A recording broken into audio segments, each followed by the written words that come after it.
Grabe mga ka-dreamers, dahil malapit na nga ako magpagawa ng aming dream house, kaya naman ngayon ay magpapa-soil test na ako. Alam kong malayo pa nga pero mapapa-thank you Lord kaagad kasi isa nga ito sa mga answered prayer ko. Na ang akala ko lang talaga noon mga ka-dreamers hanggang pangarap na lamang ito. Pero ngayon ito na ho mga ka-dreamers, ilang buwan na lamang ang hihintayin at magsisimula Abay, tunay talaga ang palagi kong sinasabi sa inyo na lahat ay posible sa taong may pangarap at pagmamahal sa ginagawa. Kasi nga ho ito mga ka-dreamers ay pawang pangarap ko lamang noon pero ngayon talagang nasisimulan na. At dahil ngayon nga ho mga ka-dreamers magso-soil test kaya naman inaayos na nila itong makina. Ito nga pala yung gagamitin ho nila para mag-drill ng lupa. Dahil first time ko nga lamang makakikita na nagdi-drilling, akala ko talaga ay kuryente ang gagamitin nila. Yun pala ho mga ka-dreamers ay makina. Tapos ayan ang itsura para rin namang generator. At ang pagpapasoil test ko nga pala ho mga ka-dreamers ay ipinagkatiwala ko sa Team NDB Engineering Consultancy. Bali sila nga pala ho ay mula pa sa Tondo, Manila. Alam nyo ba ho mga ka-dreamers, sobrang nahirapan ako sa paghahanap nga na magso-soil test dito sa lupa kung saan itatayo ang aming dream house. Kaya naman best regards sa aking architect at kay Sir Raymart Cordes. Kasi sila nga ho mga ka-dreamers ang naging tulay para magkaroon ako ng connection sa NDB Consultancy. Bali iyan nga pala ho mga ka-dreamers ang nakuha nilang lupa sa isang metro. At sa pagso-soil test ho pala mga ka-dreamers, ang kinukuha nila ay bawat metro meron silang sample. Kasi nga ho mga ka-dreamers, bawat metro sa lupa ay talagang magkakaiba ang tekstura. Kaya ayun, kailangan nilang kumuha ng sample at iyon ang dadalahin sa laboratory para i-test. Bale sa case ko nga ho pala mga ka-dreamers, ang propose nila sa akin ay 10 meters ang lalim. Kaya naman ang aking inaasahan ay magkakaroon sila rito ng 10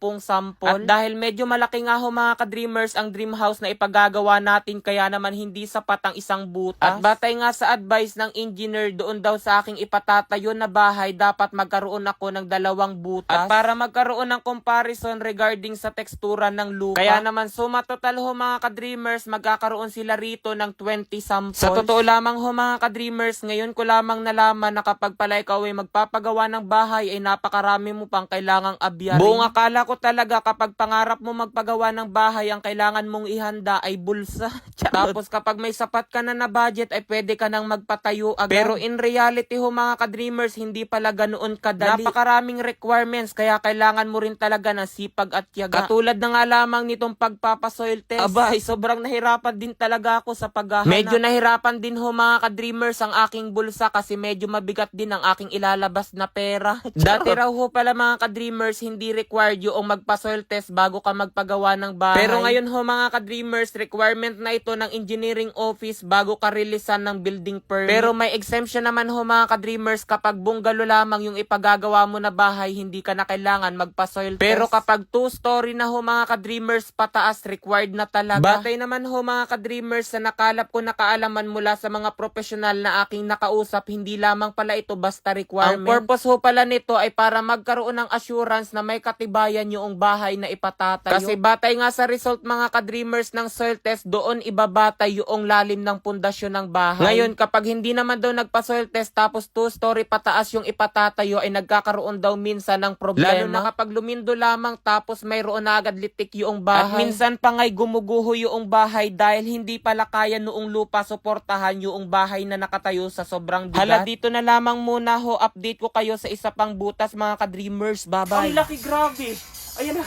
82,200, grabe. O di ba mga ka-dreamers, ganun lamang kadali kumita ng napakalaki rito kay PH MOBA. Kaya kung nais mo rin kumita, nasa comment section lang ang link para mag-register at mag-deposit. Huwag kalimutan mag-take ng screenshot at ilagay iyan sa comment section para manalo ka ng 500 pesos. Ipakikita ko sa inyo kung paano ako kumikita ng napakalaki rito kay PH MOBA. Ang madalas ko rito laruin ay Super Ace. Scatter agad mga ka-dreamers, 10 spins. Ayan.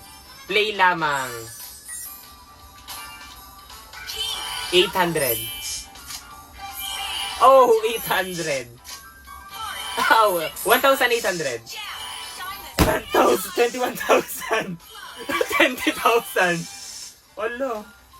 21,000 tapos 20,000.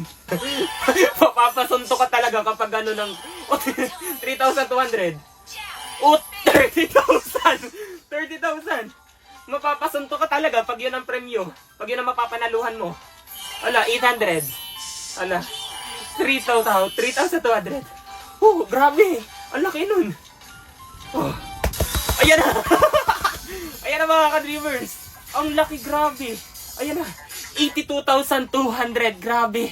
Panalo si ka-dreamer nyo. Kaya kung nais nyo rin kumita mga ka-dreamers, nasa comment section lang ang link para mag-register at mag-deposit. Huwag kalimutan mag-take ng screenshot at ilagay yan sa comment section para mapapremyohan kita ng 500 pesos.